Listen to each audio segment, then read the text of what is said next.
see the last bits of the pool. We've got 4 games to go here. We've got Canada here up against Manly, Brendan. That's right, Pete. Look, thanks for letting me jump on board, Pete. I'm going to hand it back over to another one of our pros in Mr. Wozik. So I'll let you both out-argue each other on the see who gets the actual try. I know I was hoping to get myself on the highlights reel with one of those tries, but Manly let me down. Canada, on the other hand, they were very, very impressive. I enjoyed that. This is going to be a great game, and thanks, boys. Keep up the call, and make sure you have your lemon and tea. Thanks there, Brendan there, the voice of behind the scenes here at Bar TV. Yeah, Brendan. Definitely, and special thanks to Brendan, of course. What a great product the Bar TV brand is. As we now look forward to one of the Sunnybank players to come and joining us in the commentary box. I think we've just turned on our effects mic. So we've got the Maple Leafs women here taking on the Manly Mermaids. Of course, the Manly Mermaids only new to sevens format, and this is going to be a good try individually if she can go all the way. And that's a good try there to Ben. Ben it was, the big number 1. She's impressive. She's very good throughout this sevens format. And Liz. Yes. Liz from is the back. Starbarians. Hello, She Liz. joins us. Look who's back. Guess who's back? Liz is back. Yeah, this number 1, Britt Ben, we've seen just play remarkably well over the course of the Women's Sevens World Series. We were down in Atlanta for that leg of the tournament, and our USA team actually ended up making the final then against the New Zealand side. Our Women's Stars team combined with the American Rugby Pro Training Center in the festival and ended up winning the championship. So I had a pretty good time there. But this Canada team has so many weapons on it. Like, any person on this team can break away for a score. And I think they've had a different try leader almost every single year they've been on the series, too. Yeah, and of course, the Manly Mermaids side, they're new to sevens. It's only their 3rd or 4th hit out in the sevens format. Of course, the Warringah Ratettes, known on the peninsula for sevens. But these girls doing a great job, coming from all walks of life as well. So here they go. Up against it here, against what is the Canadian national side. As the ball comes out now. Yeah, we're paying keen attention to this Canadian side. Should we go on and win our next game against Sunnybank, the Stars will be matching up, crossing over against Canada. We have 3 of their players on our roster. They're non-rostered reserves from this tour. So it'll be a bit of gamesmanship and a little bit of fun. We made them all put on I Love USA tattoos. The rest of our players have Stars tattoos as a little bit of our touring traditions here. It's a nice little work there by that number 12 from Canada. Yeah, Green Shield, she's again leading the try scoring for this competition. Peter, what do you think about that? Oh, anyone that can lead, the try-scoring competition board is got to be up there in A-class pedigree, that's for sure. It takes a fair bit of athleticism to be up the top of any competition ladder, that's for sure. So, good honour, and I hope we can see it coming for a long, long time to come. Now, here's the kick from right out on the eastern touchline. As we see, here's the kick, an unusual style of drop kick, but just fades away to the left-hand side of the post here. So no change. On the Bar TV scoreboard, we have Canada leading by 10 points to 0. We've got a change in the commentary box as well. Mate, introduce yourself and say hello to the world. Hey guys, how's it going? Oh, there we go. Can you hear me now? We can. Sweet, awesome. Now just Peter Lee, all the way from Sunnybank Dragons, and just coming onto the commentary box and see how we go, eh? Fantastic, mate. Sunnybank Dragons. Yeah, see, it might be a minute on that player getting up. That was quite the contest in the air there. Number 3, Hannah Darling going up for Canada. And Manly going to have a minute here to recover. We've actually seen some pretty good contests with all these kickoffs and restarts. I know Fijiana scored a try straight away against us for the Stars in the closing minutes of our first game. We had another play down in our other game against the Central Coast Academy of Sport.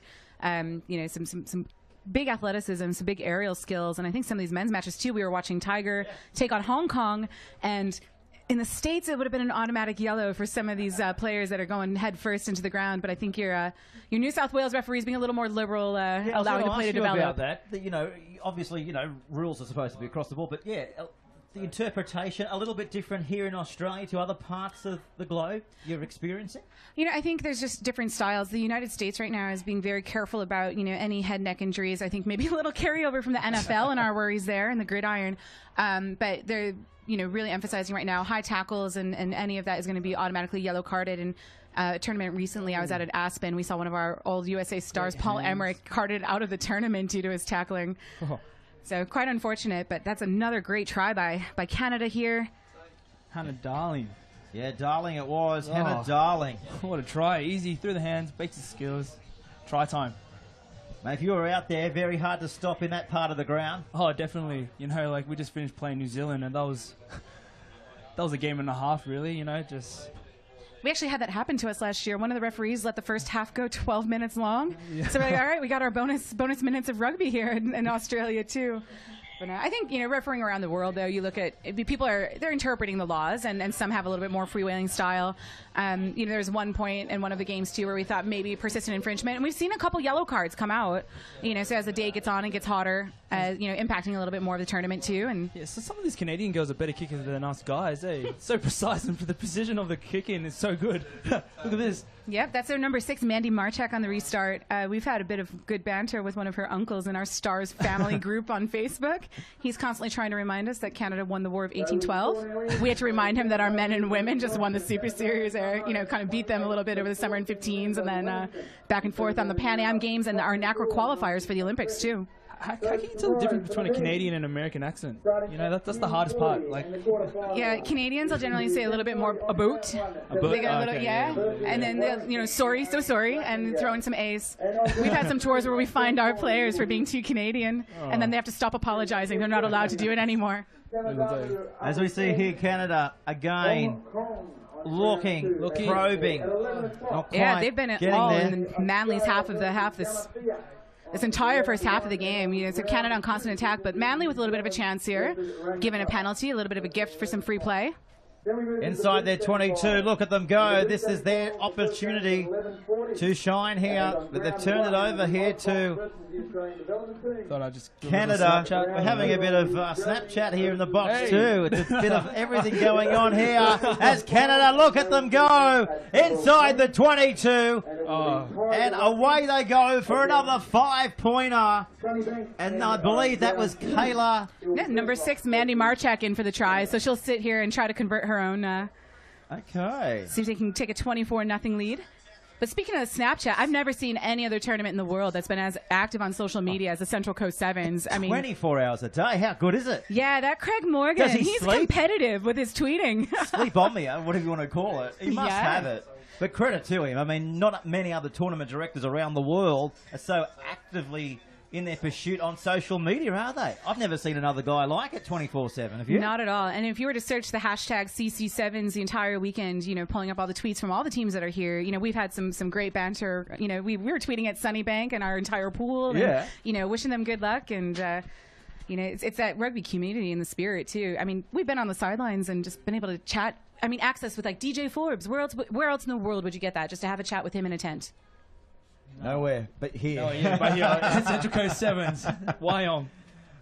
Well, you know, everybody gets involved, all the way from the politicians. You know, we've had our Australian Prime Minister, Malcolm Turnbull. He sent a video message last night in support. Last year, we had the Australian Prime Minister, Tony Abbott, here. The former Prime Minister, right? The former, in living flesh. I mean, whoever you want in the world of, you know, celebrity or politician, you're most likely going to get them here at the Central we'll Coast try to Sevens. get you Barack Obama for next year. Where is he? Is he still going to be in office next year? I heard Craig actually invited Well, we him. have elections, so Maybe we'll have some Hillary more free Clinton. time. Yes. Yeah, well, you know, we said Michelle Obama and her Let's Move campaigns. If there's something we could do with Stars and with her and getting more rugby in the schools, because that's the one thing is everywhere else in the world, you know, we see the young players. And you had the high school division kicking off yesterday. So, That was good. Yeah. And of course, we've got the World Cup going on as well on the other side of the world at the moment. A big game for Australia up against Argentina Monday morning. No doubt That'll be you a good guys, game. yeah. That'll be a really good game. Set your clocks early for that one. I know. How do you think New Zealand will go against South Africa? You know, I think South Africa's on a mission since they dropped that game to Japan. Yeah, They've been on a definitely. tear, and I know they beat our poor USA Eagles 63-0, if I recall correctly. Yeah. So they're out to make a statement. I think that'll be a fantastic hit out. Who's your tip for this tournament? Of course, I know I'm speaking to you like It was- hello, but I mean, you look at this apart- tournament, and it's you been different smoking? every year. They've Yeah. never had a repeat champion. Canada could be the first. Yeah. You know, they've got an extremely strong roster, but I think that New Zealand women's developmental roster as well, they've got all their big names out there. You know, the Australia side, there's top women's teams, and the men's, it's anybody, anytime. We saw Anyone's game. You know, like the Vetta's like one of the strongest teams here. Well, they won it last year. We got Wellington here as well. Got the New Zealand development team. Well, and we've seen Tabadamu and Noosa running up to the New Zealand. They made the final. They won the final last week at Byron Bay 7. So they've been training together as a unit. Probably one of the teams to watch out for. Obviously, is our home team, Australia. They're killing it at the moment. They had a tight game against Rangatawa. Well, on the development side, almost upset New Zealand earlier in the day. Yeah, I know. Oh, They're just inches away from that game-winning try there. yeah, white line fever. I guess they should have just went through the hands, but you know that's just part of the game. how hot is it out there today? Oh, it's actually a really beautiful day to be Yeah. out there. It's not too hot. It's not too cold. It's just perfect footy weather. Yeah, I think we woke up this morning too and felt pretty blessed with the day ahead. I think last year was probably about 10C warmer, Unlucky. so we don't have to. Mandy. We don't have as many people begging for ice baths as we would in years past. But here we have Manly kicking off, forcing Canada out to touch. Maybe a little bit of a chance for Manly to put something together in their half of the field. You have to love the introduction of more women's teams in the tournament too. Definitely. Sorry, just watching. Well, this I was is like- I a was great like, tackle, as you said. You know, Oh. the ferocity and the the agility of these players. To be You know, honest, how it's very tough, very physical How encounter physical here. is Canada? Yeah, yeah. Well, that's what some of those guys from Sunnybank were like. Whoa, they're like they could probably push us boys off the rock. Yeah, I mean this is a Shoulder strong reconstruction. Canada side. You see, There goes my knee. I'd say many of the women that are out here were in the World Cup final for the 15s World Cup for the women's side as well. And, you know, they played against England coming out as the winner. So second in the world, strong on the Women's Sevens World Series. They're centralized, all living in Victoria. So this is a team that lives together, trains together, you know, hitting the weights, you know, balancing out their downtime too. And so I think good mates off the pitch, which makes a difference. But they're all pushing each other quite hard. And with the Olympics ahead, they're just going to keep getting stronger. Yeah, is it Mags? Who's number 11? Magali? What's her name? Magali Harvey, Magali, there we go, she's been a Magali. big stud for the Canadian program. Battling Yeah. some injuries here and there, so she wasn't full-time on the circuit last year. But she can rip off a 99-meter try like no one else. Yeah, she's fast and she's got good ball skills. And this is, of course, Emily Robinson for Manly here. And, you know, credit to Manly too. I mean, you know, it's a new program for the Manly Rugby Club with a team full of talent and pedigree. And, you know, it's their biggest tournament so far in their history, you know, as far as sevens go. So here's a few replacements coming onto the field. Talk us through this. Well, those are some killer replacements Yeah. there. We have Jen Kish, number 7, coming on, probably one of the most visible Team Canada players, known for her blonde hair and her tattoos. Magali Harvey trotting on. And then I believe that was number 5, Kayla Mack. She's actually another player I played with in a few tournaments from time to time. Fantastic in the air. She's got that height and, man, that's a lot of experience and depth coming off the bench for Canada. Manly better be ready. I'm like watching the game there. I can watch it from here. Yeah, sometimes it's hard being up in the booth because you want to watch and you're like, monitor the game. But Monitor, yeah, there's a monitor right in front of me and I'm trying to look through the window. So here we go. So here's that girl, number 11, Harvey with the run. Harvey, good look at her tracking. go. She'll spin, she'll Great weave, tracking. That was she'll a really good offload the track. pass. Oh, And easy. guess who that is? Number 7, Jen Kish. There she goes, Kish. Not the first try she scored today in green style. Probably won't be the last try in the tournament as well. She is on fire. There she is. Is that pink hair? She's had some shades of purple, some shades of blonde, a little white blonde too. Sometimes going through the different color changes. I She's think, got- you know, a little bit lighter and, you know, a little different. So it could be pink. It looks blonde in person, like rather white. Yeah. check out this kickoff for Mags. There she is there. Look, Yeah. she got, you know, the good old tattoos. She loves a bit of ink. Yep, she's got a massive chest piece too. If you ever Does get the she? chance to see it, she's another one big on social media too. Yeah. But what I love about this Canada team as well is just look at their jerseys and all those sponsorships. Yeah. They're really backed, you know, between their Own the Podium program and the government, you know, DHL in the back, the Women's Sports Initiative on the I front love this too. style. Look at this. It's like a routine. Ready? Yeah, yeah. Mags, ready? 3. Interesting approach, isn't it? Look at and that. Boom. Love to put that in Just slow a mo. shade short of Right. offsides, but too. that Yeah. timing, when you've got a team that's training together and together all the time, they can script those kickoffs. Yeah. Well, it's kind of like New Zealand. You know, they've got their kicker, and she'll go either way, so she can step out and switch fields. Yeah, no. And they time that perfectly too. It's fun watching when Canada plays the Black Ferns. To be honest, the quality of footy from women's rugby is getting better every year. And we just need to keep on playing it and get the publicity and just get it out there and get more women involved, because it's a great sport to watch, let alone play. I've just got my little sister into rugby. She's gone from netball into rugby. Yeah, rugby sevens up in Brisbane. Got That's a good quite program. common, isn't it? Yeah. Netball and touch into rugby sevens. Yeah. We've heard a lot of stories about that, and you can see it in Australia's skills and their offloads, and man, they can find that space. So a line out here. To Kayla. Yeah. Just Malesh? onside the 22. Malesh? So one of two Kaylas here on the teams. Yeah. But yeah, speaking of all the females on the field as well, we've also have a lot of female referees and a lot of potential for development there too. You know, the more coaches and refs we get, just raises the standard of play, I think. You know, you retire from playing at this level in the United States. We've had quite a few of our former women's Eagles now get into refereeing. So we see girls like, you know, Jenny Liu, who's been in the World Cup. Phaedra Knight has been on the touch judge a couple times, I think. Val Griffith, another former Eagle too. So all these people giving back to the game and just kind of grows visibility even more. Here's a chance out here for Canada. Look at them go. Great Over they try, go. Mario. And there you go, another 5-pointer. Well, your team, Canada, on fire. Unbelievable to watch. And everybody here really enjoying the fast, elusive style of running rugby here this afternoon, which is great to see. It's interesting because, you know, again, should we win against Sunnybank or should you beat us with your club too? Yeah, no, We're going to cross over against Canada, going number 2 out of our pool, crossing over Pool A to Pool D. But this Canada team, when we were in Las Vegas earlier in the year, actually got upset by Aptuella, a Canadian side full of actual former Sevens players and girls that are still on the 15 squad. They lost in the semifinals there. Then the Netherlands went on to win it. So on any given weekend, anything can happen.